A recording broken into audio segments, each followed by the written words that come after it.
Më herët në emisionin Veting është trajtuar çështja e Mustafa Kabilit që shteti e la në rrugë edhe pse me dokumentacion të rregullt pronësie.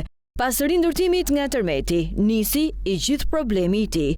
Fondi Shqiptar i Zhvillimit në vitin 2019 hapi një tender për rindërtimin në Paskuqan për familjet që u ishte dëmtuar banesa nga tërmeti. Fadroma e ARSH shëmb ndërtimin e planifikuar edhe për Mustafa Kabilin. Pia ime ishte ndërtuar, u dëmtu nga tërmeti.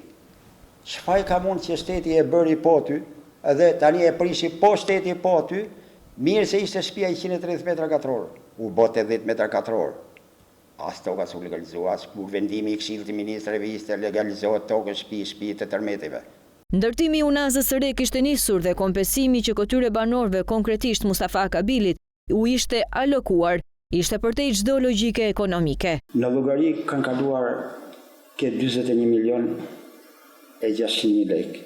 Pagesa nuk e më të tërhequr edhe as kam për të tërhequr, sepse unë me ata unë s'u bëj asgjë.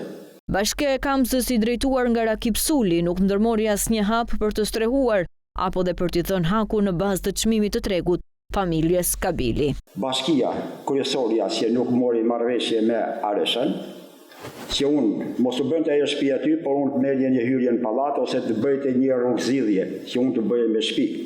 Denoncuesi i është drejtuar gjykatës ku kërkon të paguhet me çmimin e tregut për pronën e vet, pasi sipas tij po shkelet e drejta kushtetuese. Për këtë çështje kam bërë dhe kërkesë pa di.